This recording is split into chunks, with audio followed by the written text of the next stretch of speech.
السلام عليكم ورحمة الله وبركاته. أهلا بيكم في قناة عالم تصليح الساعات. بعتذر لكم فعلا بقالي 3 أسابيع ما نزلتش فيديوهات لأن كنت مريض شوية كده. دعواتكم للواحد ربنا يشفيه ويعافيه. النهاردة يا جماعة هنكمل كلامنا عن الساعات الجميلة اللي هي اتصنعت في العالم كله من جميع الماركات في القرن اللي فات. يعني كمية ساعات رائعة وتصميم رائع زي انت شايفهم القدام دول، يعني حاجة جميلة. دول في الخمسينات والستينات القرن اللي فات، حاجة جميلة جدا. بس النهاردة هنتكلم يا جماعة عن ماركة ساعة بحبها جدا، يعني من الساعات الكويسة جدا وقيمة، وهي برضو مش واخدة حقها قوي. اللي هي الساعات التايمكس اللي هي زي دي اللي انت شايفها دي، او مكتوب عليها تايمكس او اللي انت شايفها. وهنا برضو نفس الحكاية. قصة الساعات التايمكس دي يا جماعة ابتدت سنة 1854، وهي اصلا ساعات امريكي، ودلوقتي بتصنع في الفلبين وفي امريكا وفي هونج كونج وفي الحتت ديت.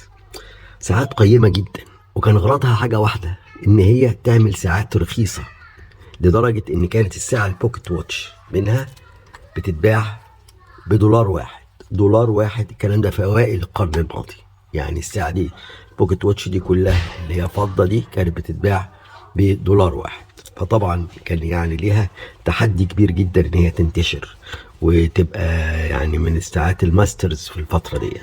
وكانوا فعلا في الاوائل القرن اللي فات وفي الحرب العالميه الاولى كانوا بيستخدموها فعلا في كل القطارات اللي موجوده في العالم كله، لانها رخيصه جدا. وكانوا دايما بيظبطوا وقت القطارات على الساعات التايمكس اللي هي مع المفتشين واللي هم بيشوفوا التذاكر واللي بيمشوا القطارات، عشان يبقى الحاجه مظبوطه جدا وان هي رخيصه جدا. وطبعا من اول الساعات لما العالم كله نقل على ساعات اليد، ابتدت التايمكس تعمل ساعات اليد زي اللي احنا شايفينها ديت، وفعلا تفوقت فيها فعلا وتفوقت في سعرها. الحاجة الغريبة ان في الساعات دي بتلاقي يا جماعة المكنة بتاعتها مكنة غريبة جدا، مش زي المكن العادي خالص اللي احنا بنشوفه. مكنة مختلفة. يعني دي مثلا ساعة من دين سويسري. بص منظر المكنة ايه، كلاسيك خالص. هنشوفه تحت الميكروسكوب كل ده. بص المنظر، المكنة الكلاسيك خالص الجميلة. هنشوف الساعة يونيكورن ديت الاوتوماتيك، برضو نفس الحاجة. بص المنظر، يعني ساعة قيمة جدا جدا. وادي الساعة التيسو اللي شفناها، عملنا عليها حلقة قبل كده، يا ريت تشوفوها. ساعات جميلة. تايمكس يا جماعة مختلفة خالص، تصميم تاني خالص، عشان رخص سعر وتصميمه يعني بيقلل التكاليف خالص خالص خالص يعني. بص منظر المكنة ايه، فرق كبير قوي قوي قوي قوي من هنا وهنا. فرق كبير خالص. يعني تخيل دي، ده الروتر ده اهو. يعني دي الاصول زي دي، بس عملوا تصميم تاني رخيص. يعني شوف انت هتلاقي كمية المعدن اقل، خامة المعدن قد تكون اقل، مفيش تلميع اللي انت يعني ان هم بيلمعوها جامد يعني، ويبقى فيها الاشكال الموجودة هنا والرسومات البديعة اللي هم بيعملوها. بيعملوا حاجة تكون عملية فقط. شوف المنظر هنا ايه، شوف المنظر ايه، مفيش حاجة فيها خالص، مفيش حاجة ناحية جمالية. ومع ذلك فهي من الناحية التانية متقدرش تقول ان غير انها ساعة رائعة. بص المنظر، لا بص الفرق، ادي سويسري ودي تايمكس. لكن فرق المكنه اللي شفناه والفرق الكبير جدا بينهم ان الاتنين لما تشوفهم من قدام تقول يمكن تقول التايمكس دي فعلا اجمل من دي. وادي تايمكس تانية برضو نفس الفكره. بص المنظر ايه، بص المكنه بتاعتها دي مختلفه خالص عن المكنه دي. يعني دول اتنين اوتوماتيك، وديت اتنين مانيوال. بص المنظر شكله ايه، حاجة تانية خالص خالص خالص، يعني فرق كبير خالص. تعالوا نشوف جمال الساعات التايمكس تحت الميكروسكوب. تعالوا معايا. اهلا بيكم يا جماعة. زي ما انتم شايفين هنا، ادي الساعة السويسري اللي هي اوتوماتيك. شوف جمالها، وعملنا عليها حلقة اللي هي اليونيكورن دي، زي رولكس بالظبط، او زي مع شركة الرولكس اهي يونيكورن 21 حجر. بص المنظر وبص الجمال بتاعها، يعني جميلة. هي قطعة فنية. بص بتلمع ازاي، يعني حاجة من بقالها مثلا 80 سنة. بص بقى منظر التايمكس شكله ايه، حاجة تانية خالص. بص المنظر، ادي الراوتر، ادي الراوتر. وبص هنا، بص كده كويس قوي على البالانس. بص هتلاقي منظره ايه، حاجة يعني زي ما تقول كده العربيات اللادا والعربيات المرسيدس او البي ام دبليو. بص المنظر، مش حتة فنية يعني، مش فنية زي ما انت شايف يعني. بص على الواقف ده اهو كده، بص منظره يعني حاجة يعني بدائية جدا، لكن ساعة قيمة جدا جدا جدا يعني، ساعة رائعة. بص وادي الراوتر بيلف اهو، ده الراوتر بتاعه انت شايفه اهو. بص يلف ازاي اهو، يلف ويشغل الساعة كويس جدا. وادي ترومبة الزنبلك اللي انت شايفها، نفس الفكرة. بس هنا تلاقي ايه؟ مش هتلاقي فيه حجارة. بص بيوفروا، مفيش حجارة، مش هتلاقي فيه حجارة خالص اهو زي ما انت شايف. حتى عشان كده هم مش كاتبين عليها فيها اي حجارة، لكن تصميمها جميل وعايشة بقالها سنين. وبص من الناحية التانية منظرها ايه، رائع، منظر رائع يعني، منظر فوق الرائع كمان زي ما انتوا شايفينها كده. منظرها جميل جميل جدا. والعلامات هنا اللي بتنور بالليل، الإشارات اللي موجودة يعني حاجة رائعة.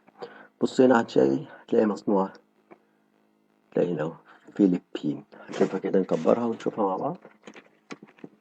تلاقي مكتوب هنا فيلبين، واضحة أوي، فيلبين زي ما انت شايف. طيب نشوف كده من ورا وهي متكبرة، شوف مفيش حجارة، حاجة يعني بدائية جدا. بص المنظر هنا، شوف منظر ده ومنظر السويسري منها اللي هو البالانس مثلا. بص المنظر هنا البالانس شكله جميل وحاجة يعني فنية جميلة جدا جدا اهو. وبص هنا المنظر شكله ايه، حاجة بدائية بدائية جدا يعني. ادي مكنة تانية هنصغر كده ونشوفها.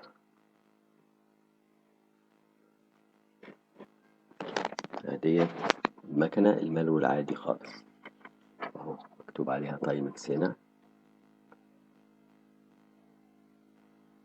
وان ادجستد، ومكتوب عليها فيلبين. هنشوفها بالكبير ان شاء الله. زيرو جول، خد بالك من دي اوي اهو. نكبر كده، مكتوب هنا زي ما انت شايف فيلبين، ومكتوب هنا نو زيرو جولز. يعني ده باينها اوي، باينة اوي اهي، فيلبين ونو زيرو جولز. ده عشان ايه؟ يوفروا عشان تبقى الساعة فعلا بدولار. بص المنظر ازاي، ومكتوب هنا عليها ايه، تايمكس اهو زي ما انت شايف اهو، تايمكس ان ادجستد، يعني ما ظبطوهاش، لكن ساعة جميلة، ساعة قيمة. بص الفرق بينها بقى وبين الساعة السويسري الملوي العادي. بص المنظر بقى حاجة تانية خالص خالص. بص الحجارة جميلة ازاي، بص المنظر، وبص الحجر اللي هنا بتاع الأمان اللي هو ضد الصدمات اللي هو في البالانس. يعني فرق كبير جدا جدا. سويس ميد حاجة رائعة.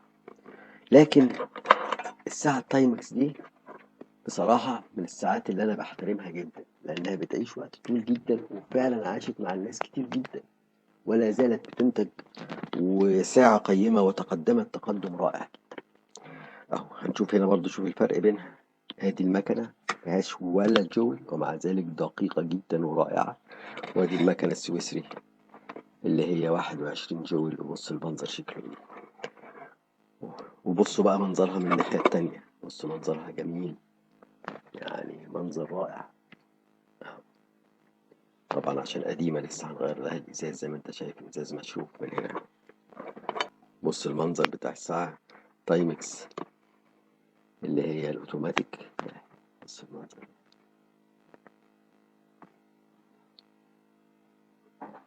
ده الأوتوماتيك، وبرضه ما فيهاش جولز خالص يعني.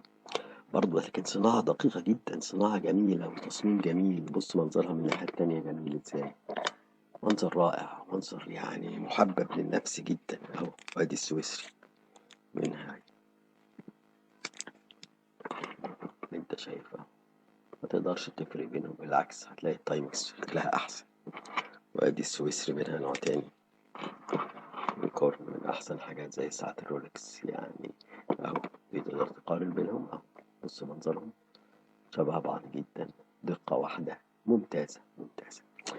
أنا بوريكم يا جماعة الناس بتفكر وبتطور نفسها وبتحاول تطلع حاجات جديدة وتطلع حاجات تكون رائعة، يعني بحيث إن أنت تعمل حاجة جديدة تبقى خارج الصندوق. لما أحط الجويلز بس أعمل إتقان جامد جدا وأعملها رخيصة وتبقى بدولار واحد يعني. الكلام ده طبعا الدولار واحد ده كانت في أوائل القرن ال19، يعني كانت تعتبر حاجة يعني رخيصة جدا برضه يعني. ممكن يكون ساعة الرولكس مثلا حاجات دي تكون ب10 دولار، 20 دولار، 30 دولار يعني. لكن هي تعتبر دي رخيصة جدا جدا جدا.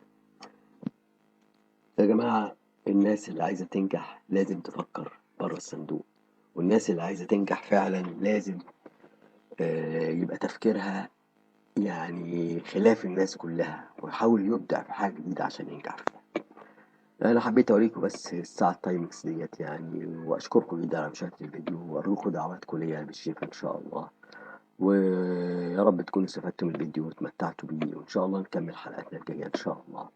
ربنا يبارك فيكم ويحفظكم. ما تنسوش تشتركوا في قناة عالم تصليح الساعات، ودعموا القناة على قد ما تقدروا برنامج التشكرات والاشتراكات الخاصة.